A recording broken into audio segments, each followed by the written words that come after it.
Well, hello, hello, hello. Welcome back to another episode of Words Matter. This podcast is where we speak the truth out loud, the kind of truth that clears space, makes room, and helps us see ourselves with more honesty and more compassion. And today I want to talk about something that often slips through the cracks when we're deep in the work of healing and growing and getting through hard seasons. Joy. Not the kind you have to fake, for sure not the kind you have to post, and not the kind that needs to be earned, friends. I'm talking about the kind of joy that sneaks up quietly in the middle of an ordinary moment. You know, when something makes you smile and for a second you remember what it feels like to feel amazing. The kind of joy that settles into your body and reminds you that you're still here, still on this wildly spectacular path of becoming, even if all the pieces around you aren't quite fitting into place. Well, today's quote is by poet Mary Oliver, and it's where we're grounding ourselves. Joy is not made to be a crumb. Sit with that one, because what if we've been feeding ourselves scraps and calling it enough? So many of us have been trained to see joy as a bonus, something that we only get after the work is done, after the house is clean, after you've moved all the to-dos to done, after you've proven yourself to others, after things feel a lot more in control. And in the meantime, we push the joy that surrounds us at all times away. We tell ourselves to wait, to focus, to just keep going. We forget how to let ourselves soak joy in, even for a moment. I know, I've done it more times than I care to admit. I've had seasons where I've moved so fast and carried so much that even when a joy-filled moment found me, I didn't know how to hang on to it. I'd smile, maybe, but I wouldn't let it sink fully in. It felt like there wasn't time, or I didn't have the right to feel good when there was still so much undone, so much unsettled. But the truth is, joy isn't the opposite of hard. It's what holds us together in the middle of it. It doesn't mean everything's fine, and it for sure doesn't erase what still needs healing. But it keeps us from going numb. It keeps us tethered to things that matter, to beauty, laughter, presence, people, to ourselves. And when we ignore it, we cut ourselves off from something we need to be whole in our mind, our body, and our soul. Joy isn't fluff, friends. It's not frivolous, and it's for sure not a distraction. It's fuel. It steadies us on the days that feel like too much. It connects us to our humanity, even when everything feels rote and robotic. It's what reminds us that we're alive, not just functioning, but truly living. So let's stop shrinking our joy.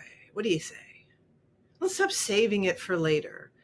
Let's stop treating it like it only counts when it's earned, because you don't have to wait until the work is done or the healing is complete or the storm passes. Joy can live right here, right now, alongside all of it. And sometimes it's in the smallest of things. The warmth of sunlight through a window, a deep breath that actually settles your entire body, the sound of a laugh that catches you off guard, a memory that still makes you smile. How about that first cup of coffee and the silence before the day begins? Sometimes joy looks like honoring our peace over our productivity. Sometimes it's choosing rest instead of pushing through, and sometimes it's allowing yourself to feel something good even when everything else feels heavy. And none of that needs to be explained, defended, or earned. You are allowed to feel joy right now, today, just as you are.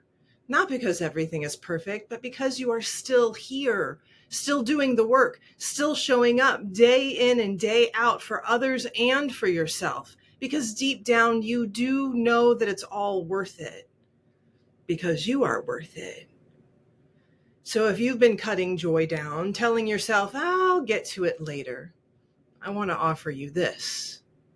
There's no medal for postponing your joy. There's no destination you have to arrive at to enjoy each day. And there's no strength in starving yourself of what your soul needs to truly live. Joy was never meant to be a crumb. It was never meant to be the thing you get if and when and only after. It was meant to be a part of the process, part of the healing, part of the day.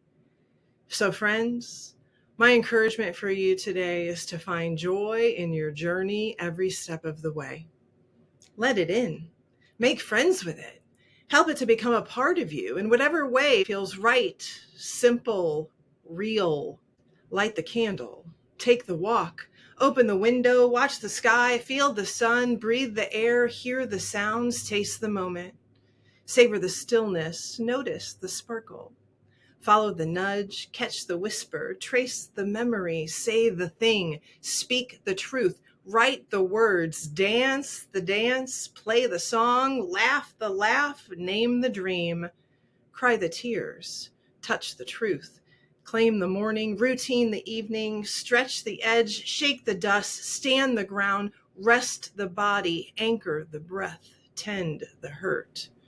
Water the roots, own the space, take the seat, say the yes, say the no, feel the rhythm, live the pause, hold the gaze, wear the color, ask the question, free the voice, soften the grip. Mark the mile, walk the edge, live the question, bless the becoming, honor the longing, gather the courage, trust the knowing, spark the soul, chase the spark, choose the joy. Let it matter. Let it move you towards a more joyful and joy-filled life, not because you've done enough, but because you're already enough. And because joy is not just allowed here, it's needed here. And you deserve more than scraps, friends. You don't have to wait another day to remember that. Joy is not made to be a crumb, and neither are you. Friends, the words we see and read, the words we hear and the words we say to ourselves and about what we're doing and how we're doing it, they all matter. Your words matter because you matter. Have a great day.